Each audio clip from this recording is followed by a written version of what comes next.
En décembre, c'est le Marathon du Don de Radio Courtoisie.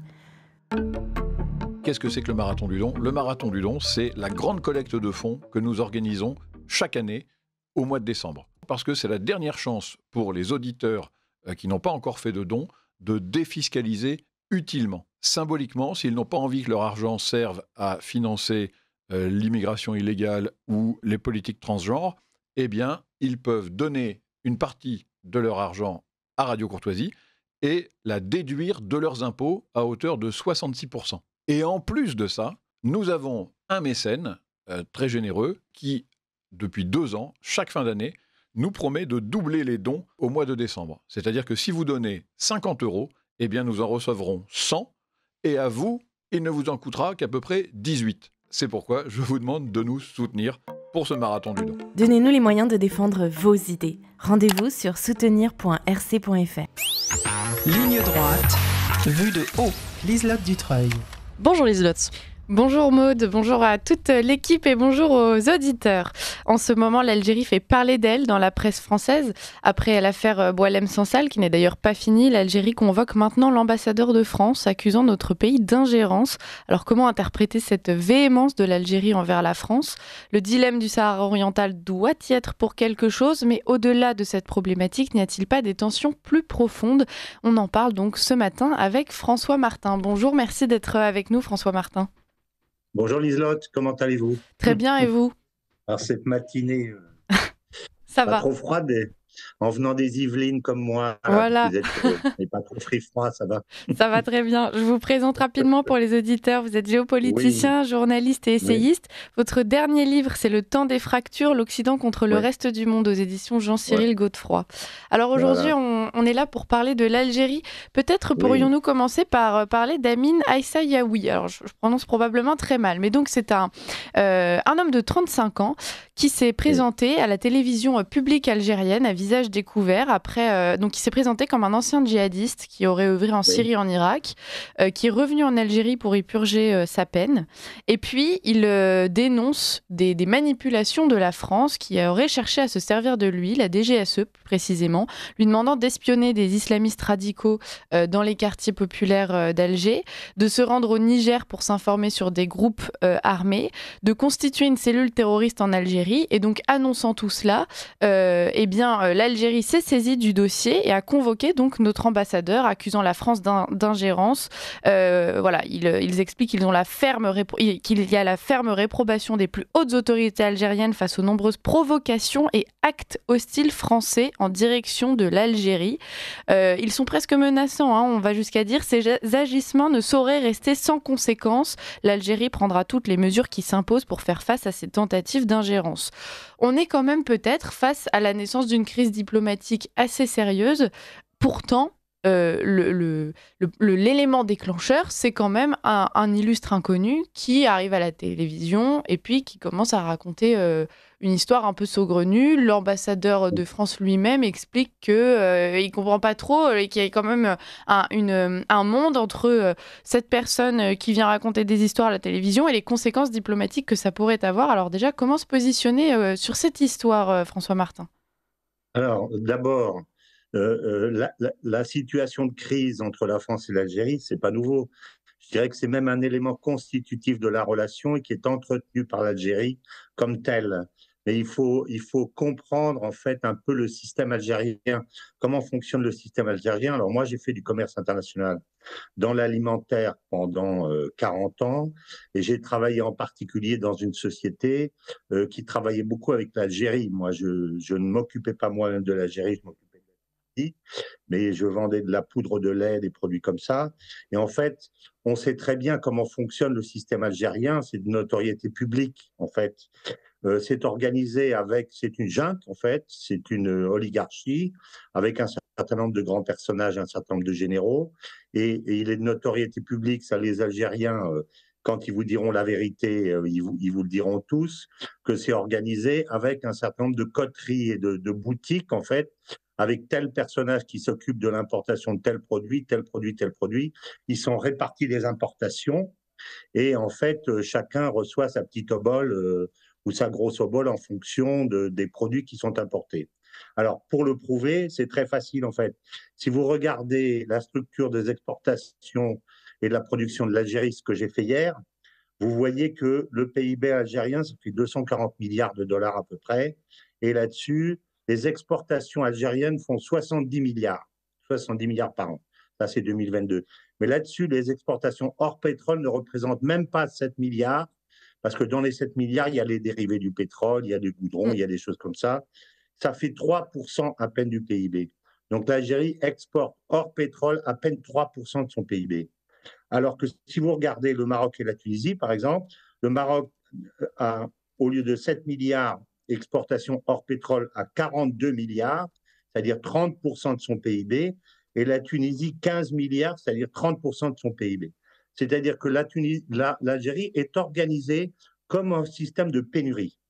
J'en ai rencontré beaucoup, j'en ai rencontré en Angola, au Nigeria, etc. C'est-à-dire, vous faites en sorte de créer une pénurie et pour ça, vous ne créez aucune industrie et aucune agriculture et vous ne poussez pas la production locale et vous dépendez complètement des importations pour lesquelles un certain nombre de personnes ont le monopole de l'importation et des devises qui permet de rentrer les produits et de les vendre très cher et de tondre la population. Le système cubain est comme ça, etc. Donc, voilà comment le système fonctionne. C'est un piège. C'est d'abord uniquement, si vous voulez, une rente pétrolière et un piège d'une économie de pénurie dont les Algériens sont eux-mêmes les dindons de la farce, en fait, les moutons. Donc, dans ces conditions, il est très important de se créer un ennemi extérieur de façon à ce que détourner la population qui, par ailleurs, sait très bien ce qu'il en est. Je rappelle que quand Chirac est allé en Algérie en 2003, le 2 mars 2003, les Algériens lui ont crié « Chirac président », pas président de la France, président de l'Algérie. C'est-à-dire que quand est-ce que tu viens chez nous pour redresser ce système? En 2003. Ensuite, ils lui ont crié des visas, des visas, des visas, c'est-à-dire on veut partir d'ici. Tout ça ouvertement, on veut partir.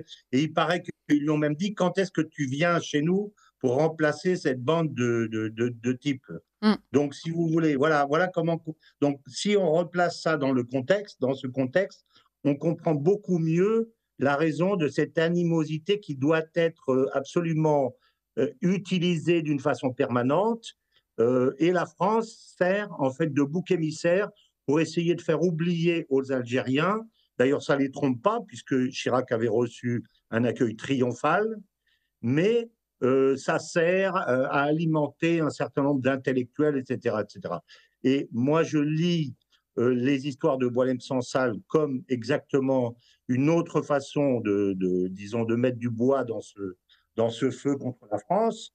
Et cette histoire avec ce pseudo-espion exactement de la même façon, si vous voulez. Alors, ce qui est grave, c'est que l'Algérie est un immense pays, grand comme 4 fois la France, qui fait plus de 2,4 millions de kilomètres carrés. Nous en faisons 550 000, donc plus de 2 millions de kilomètres carrés, 4 fois la France, qui a une position en Afrique, et en particulier au Sahara, qui est tout à fait exceptionnelle. Et qu'est-ce qu'elle fait de ça aujourd'hui ? Qu'est-ce qu'elle fait? Où est véritablement la place de l'Algérie dans dans la résolution des grands problèmes africains? Où est-elle? Où est la place de l'Algérie dans les BRICS?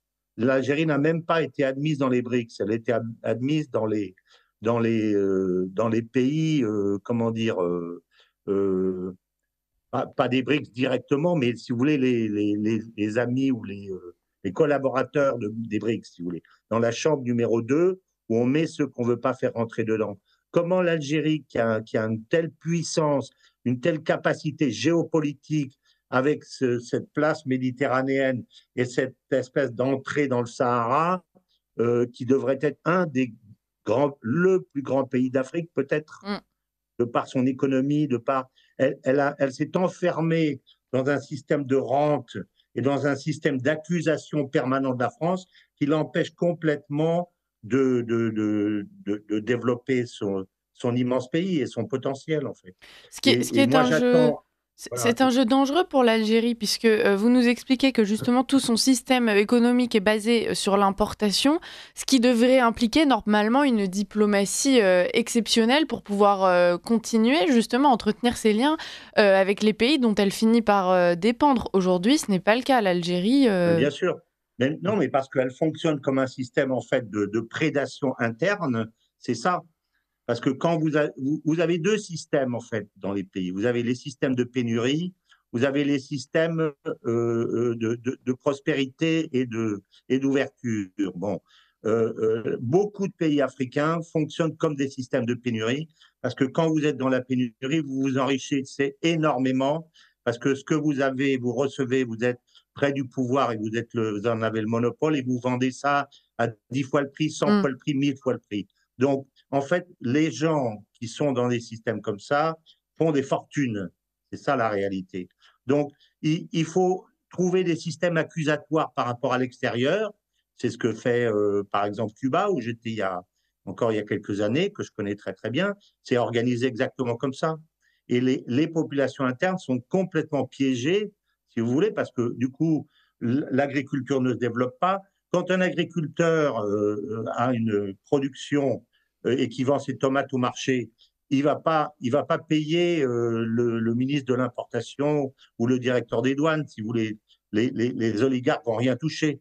Donc le système intérieur fonctionne comme ça. Alors, il n'est pas logique si on dit que à ce moment-là, le pays devrait avoir des bonnes relations avec ses contreparties, mais il est logique dans le cadre d'un système, si vous voulez, de prédation économique et politique. Mm. Donc, l'Algérie est exactement un système comme ça, et les chiffres que j'ai montrés, enfin, qu'un petit pays comme la Tunisie exporte 30% de son PIB en produits agricoles, le Maroc exporte des machines agricoles, des choses comme ça, et l'Algérie, hors pétrole, fait même pas 7 milliards d'euros, même pas, moins qu'un pays comme la Tunisie qui a pas de pétrole ou très peu de pétrole. C'est une honte, si vous voulez, pour un immense pays comme ça. Donc, en fait, on attend un jour un changement véritablement de direction politique, économique, une vraie ambition Mm. pour l'Algérie, quoi, et qui serait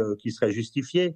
Mais tout ça fait que on cherche un bouc émissaire. Alors en plus, quand vous avez le président de la France qui va en Algérie pour dire il n'y a pas de culture française, premièrement, et deuxièmement, la, la, la, la, euh, comment ça s'appelle, la politique est un crime contre l'humanité, la colonisation, alors que Chirac, qui a fait la guerre d'Algérie, a été reçu d'une façon absolument triomphale à Oran, partout, mais absolument triomphale. Donc personne ne lui en a voulu de la guerre d'Algérie. Donc c'est totalement fabriqué par les chefs pour se donner une contenance politique, tout simplement. Mm. Et le résultat de ça, et je vais finir avec ça, le résultat de ça, c'est que quand vous tapez sur votre grand voisin d'en face, alors que la France est quand même membre du Conseil de sécurité, enfin, on a tendance à dénigrer la France, et même nous, on le fait trop, mais la France reste un très grand pays, ben à ce moment-là, lorsque ce pays prend parti pour vos ennemis ou vos adversaires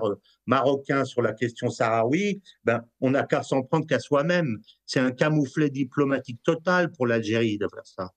Alors, nous, on n'est pas malins parce que dans la diplomatie, il faut faire les choses doucement. Il ne faut pas dire, écoute, maintenant, après t'avoir embrassé, je te dis que je t'aime plus et j'aime ton ennemi. On ne fait pas comme ça. On fait les choses progressivement. On fait en sorte de garder des bonnes relations avec tout le monde. On dit les choses petit à petit. On essaye de faire en sorte de trouver des solutions. Mais si vous voulez, moi, je me mettrais à la place des Algériens et des personnes importantes en Algérie qui comptent. Je serais furieux contre mon pays, si vous voulez. Si on voulait obtenir que la France vous laisse tomber comme une vieille chaussette, on s'y prendrait pas autrement. Ouais. Donc là, du coup, alors on invente voilette sans sale, on invente n'importe quoi, mais ça, c'est la marque d'un régime qui est aux abois, si vous voulez, diplomatiquement, économiquement, alors qu'ils ont du pétrole, à ne savoir qu'en faire, c'est un régime qui est aux abois. Oui. Voilà, Parce que c'est comme ça finalement, Ce développement des tensions là, récemment concernant le Sahara, concernant Boualem Sansal, concernant cette nouvelle polémique sur des ingérences françaises, ça vient simplement alimenter quelque chose qui est mis en place depuis des années, qui a pour base la culpabilisation autour de la question de la colonisation de l'Algérie. C'est un discours, ça d'ailleurs, qui prend particulièrement en France. Est-ce que ces tensions alimentées par l'Algérie pourraient avoir des conséquences en interne en France, et est-ce que c'est même pas déjà un petit peu le cas, François Martin? Ben, écoutez, moi je pense que c'est le cas au niveau des intellectuels, de certains intellectuels. Moi j'interviens pour un site qui s'appelle Espoir et Dignité, qui est basé à Genève, où il y a pas mal d'Algériens qui écoutent, en particulier sur les questions de la Palestine, etc. Mais vous constatez que les gens qui critiquent en disant sans arrêt colonisateur, colonisateur, etc., sale colon, etc., sont des gens qui vivent en Europe, et qui vivent en France en particulier. Donc, ce sont des gens qui font, si vous voulez, de la gonflette politique pour se mettre en valeur eux-mêmes. Et quand vous discutez, alors moi, je suis pas allé en Algérie depuis pas mal d'années, mais j'y avais été il y a pas mal d'années. Mais quand je vais en Afrique, je reçois pas de critiques du type vous les Français, etc. J'ai été en Afrique pendant 40 ans, j'y suis né, j'y ai vécu. Je suis né au Congo, j'ai vécu au Sénégal. J'ai été des centaines de fois au Nigeria. Vous n'avez jamais ce discours. Vous avez des gens qui disent qu'est-ce qu'on peut faire ensemble, qu'est-ce que vous pouvez nous donner comme produit, on veut développer notre pays. Voilà, un discours positif. Et je suis sûr que le discours des grandes, des personnes importantes en Algérie, c'est celui-là. Donc, elles font pas leur miel, si vous voulez, de la critique systématique de la France tout en vivant en France et en profitant de ses avantages. Ouais. Ça, ce sont des gens qui sont malhonnêtes intellectuellement, qui sont comme ça. Mais si vous voulez, quand vous avez les Algériens, je suis sûr qu'on irait faire un voyage en Algérie, un vrai reportage en Algérie auprès des Algériens qui comptent un peu.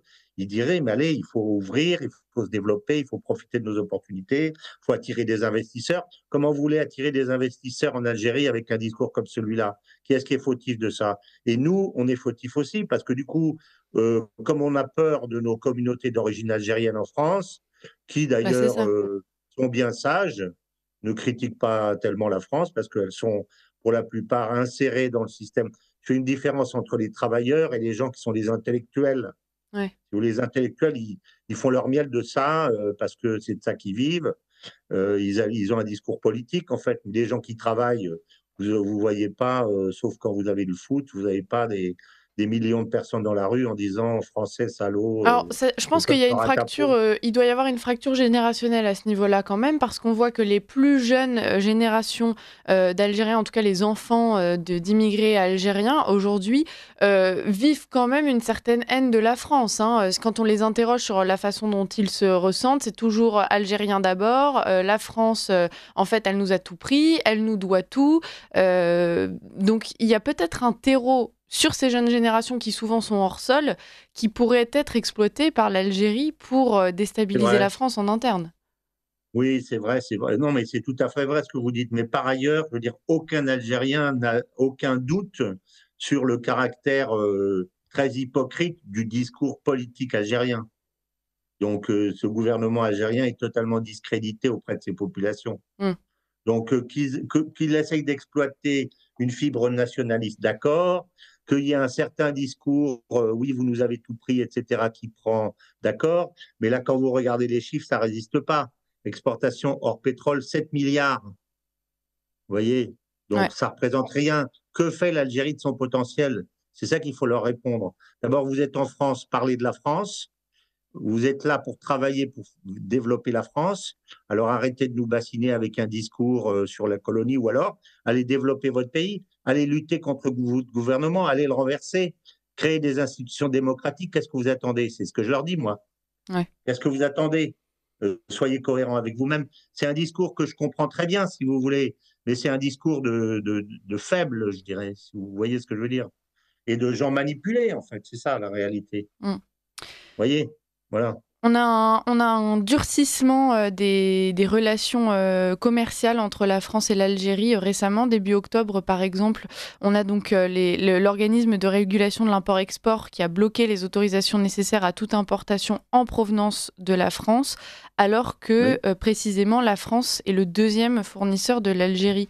Est-ce que l'Algérie, pour des raisons soit de commerce interne, comme vous l'avez expliqué, cet État particulièrement corrompu, soit pour des raisons idéologiques, n'est pas en train de risquer un grave problème économique et commercial en se privant de son deuxième fournisseur, François Martin? Je vais vous raconter une petite histoire. Moi, je connais très bien la Tunisie puisque ma femme est d'origine tunisienne.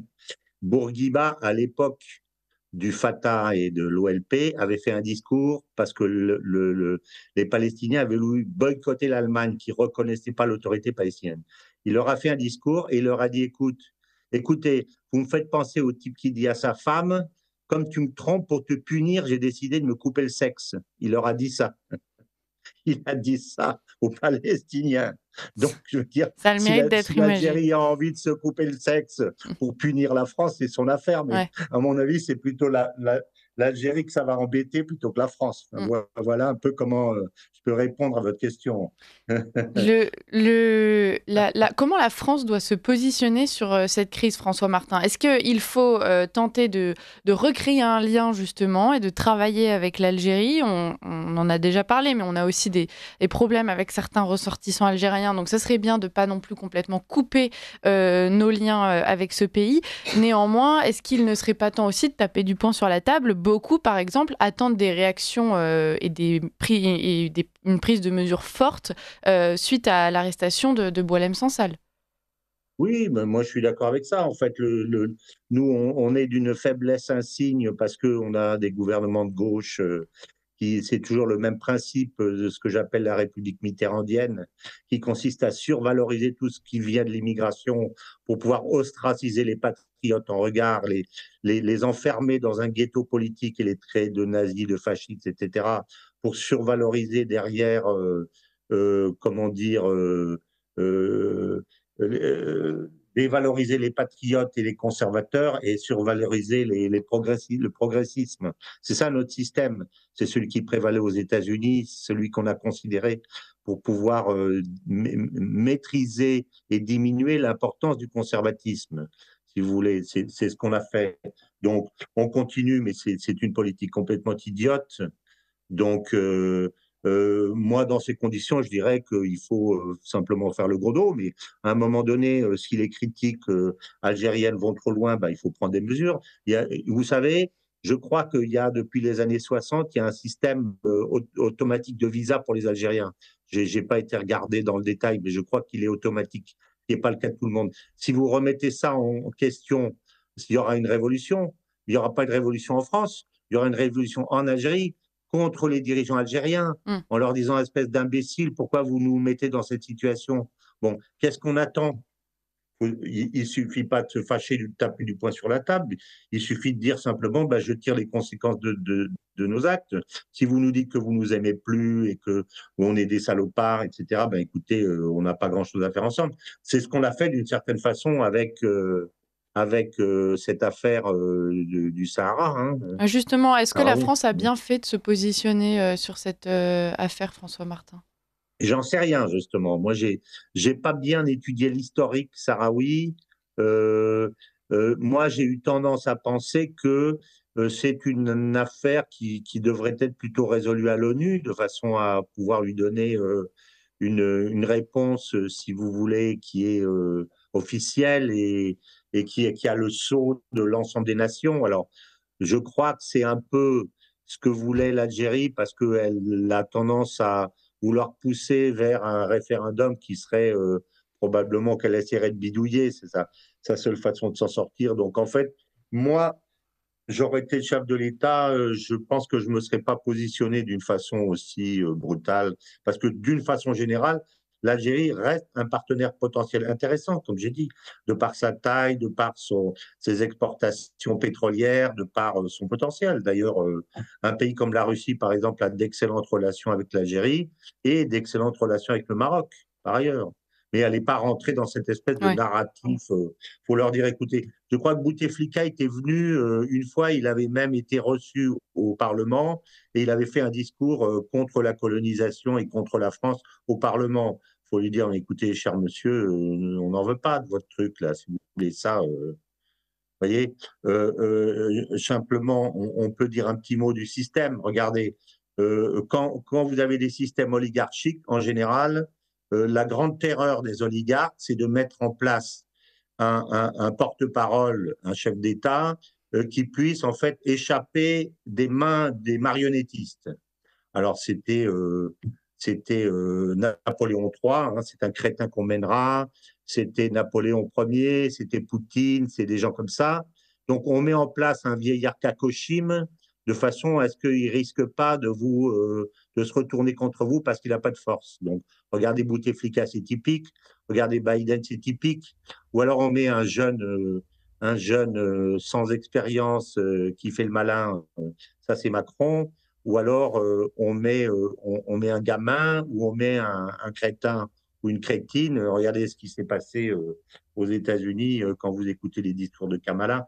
Donc, ce que je veux dire, c'est que le système algérien aujourd'hui est une oligarchie totale. Donc, d'abord, c'est de ça, je pense, dont les Algériens doivent se débarrasser, doivent faire évoluer leur régime. Moi, je suis pas pour les systèmes révolutionnaires, mais les Algériens doivent dire non, on n'en veut plus de ce système. Ouais. On veut un système qui nous prenne en compte. On veut se servir ce que fait MBS en Arabie Saoudite de notre rente pétrolière qui durera encore un certain nombre d'années, mais on ne sait pas jusqu'à quand, puisque le nucléaire se développe de toutes parts. Bon, ben, on a encore un certain nombre, quelques dizaines d'années avec du bon pétrole. Ben, il faut absolument que d'ici là, nos exportations hors pétrole soient passées de 10% du total à 30% ou à 50% du total. C'est le gros effort que fait l'Arabie Saoudite. Et pour ça, il faut avoir un discours positif et constructif vis-à-vis de ses contreparties. Mais si on fait ça, on se retire si vous voulez, une des choses sur lesquelles on s'appuie sur sa population pour essayer de se rester à peu près, pour ne pas perdre son crédit. Et c'est une politique qui est sans espoir, quoi, sans Ouais. espoir. Hein. Est-ce qu'on peut Voilà. dire, François Martin, que finalement, depuis la décolonisation, ce qui est en train de nous faire payer l'Algérie, c'est simplement justement l'échec de ce développement politique et diplomatique, quelque chose qu'elle n'a pas réellement réussi à mettre en place. Et donc, il fallait bien un bouc émissaire pour justifier tout ça et expliquer aux Algériens que s'ils ne sont pas aujourd'hui dans une position confortable, s'ils n'ont pas la vie qu'ils aimeraient avoir, eh bien, c'est toujours de la faute de quelqu'un d'autre. Bah bien sûr, absolument. Et alors, je rajouterai à ce que vous dites une chose, c'est que tous les Algériens, ils savent ça parfaitement, parce que ils sont pas dupes. Personne n'est dupe du système là-bas. Personne n'est dupe. Et les autres imbéciles, c'est nous. Parce que nous, on rentre dans ce jeu-là en leur disant, bon, écoutez, si vous venez pour nous parler encore de la colonisation, dans 500 ans, vous nous parlez de la colonisation, ça ne nous intéresse pas. On préfère travailler avec la Tunisie, avec le Maroc, avec les autres, mais vous, ben, restez dans votre pétrin, quoi. Ouais. Et si on tenait ce discours un peu courageux, je suis persuadé qu'on susciterait des réactions au sein de l'élite algérienne, parce qu'il y en a certainement, il y a des oppositions cachées qui sont très mécontentes de ce que l'Algérie fait par rapport à son potentiel, évidemment, et qui intrigueraient ou qui pousseraient pour le remplacement de cette espèce de clique actuelle et pour avoir des vrais dirigeants qui viennent avec un discours positif. Venez investir chez nous. Enfin, qu'est-ce que l'Algérie fait de ça, avec la côte qu'elle a, qu'est-ce qu'elle fait de son tourisme? Qu'est-ce qu'elle fait de son tourisme? Quand on voit ce que fait la Tunisie qui n'a que des plages, regardez ce que fait le Maroc. Le Maroc, moi j'ai travaillé dans toute l'Afrique. Vous avez des entreprises marocaines et des banques marocaines qui interviennent partout dans toute l'Afrique. Où sont les grands patrons de grandes sociétés algériennes? Où ils sont? Où est l'Algérie dans le concert du monde? Qu'est-ce qu'elle fait avec tout ce qu'elle a? C'est ça le scandale. Oui, et puis Et les effectivement, Algériens ne sont pas bêtes, ils le savent très bien. il pourrait y avoir une carte à jouer, même d'intermédiaire, entre les pays qui veulent justement jouer une carte en Afrique auprès des pays africains. Donc l'Algérie étant sur place, ça pourrait juste elle pourrait occuper un rôle dans ces échanges diplomatiques, économiques, commerciaux. Ben, bien évidemment, mais c'est le Maroc qui le fait. Ouais. Voilà, c'est pas l'Algérie. Ouais. Et le Maroc a dépassé, semble-t-il, en parité de pouvoir d'achat, en développement, le Maroc a dépassé l'Algérie récemment, Ouais. semble-t-il. Voilà, donc bien sûr, l'Algérie a une carte à jouer extraordinaire. Enfin, il y a 1,5 million de Touaregs qui sont à cheval entre le sud algérien et le nord du Mali. Vous ne croyez pas que l'Algérie aurait pu... alors, elle a essayé de le faire à un moment donné avec le processus d'Alger, qui n'a rien donné, parce qu'en fait, la France, je crois, l'a torpillé, me semble-t-il, mais que l'Algérie aurait pu, dans toute cette région sahélienne qui est si importante, l'Algérie devrait être un acteur mais absolument majeur, force de paix, etc. Ouais. Alors là où l'Algérie a un rôle qui est reconnu, c'est qu'elle est intransigeante dans ce qui concerne la défense des Palestiniens. Ça, elle le fait assez bien, Ouais. si vous voulez. Et en dehors de ça, Oui, c'est la seule réelle position géopolitique qu'ait pris l'Algérie finalement. voilà, c'est ça, c'est Ouais. ça. Ouais, moi, j'attends autre chose. Ouais. Les Algériens sont des gens formidables, pleins d'énergie, qui ont leur franc-parler. Allez, quoi. Hein. Ouais. Et qui ont beaucoup à faire en Algérie. En Algérie, ben, surtout. Oui, parce que on arrive à la fin de l'entretien, on pourra en reparler, Oui. mais il y a la question des Oui. OQTF également, l'Algérie qui n'est clairement pas coopérative et qui pourtant sait bien justement tous les problèmes qu'on peut rencontrer en France avec les ressortissants algériens qui ne se comportent pas comme ils le devraient. Merci. Et tout ça, c'est une politique globale, si vous voulez. Il faut passer de l'économie de la pénurie à l'économie du développement. Ouais. C'est ça le Et problème. comme ça, voilà, très bien. Et tout le monde s'en portera mieux. Et bien sûr, et d'abord les Algériens. Bah oui.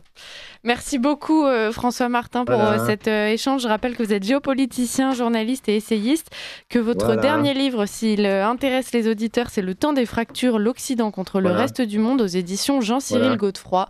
Merci beaucoup. Et avant, j'en avais publié un l'année dernière qui s'appelait L'Ukraine, un basculement du monde. Alors, voilà, de quoi je crois que j'avais pas trop mal vu le basculement et j'ai pas trop mal vu les fractures non plus. On invite les auditeurs à se les procurer si les sujets si les intéressent. Merci beaucoup François Martin et à très bientôt.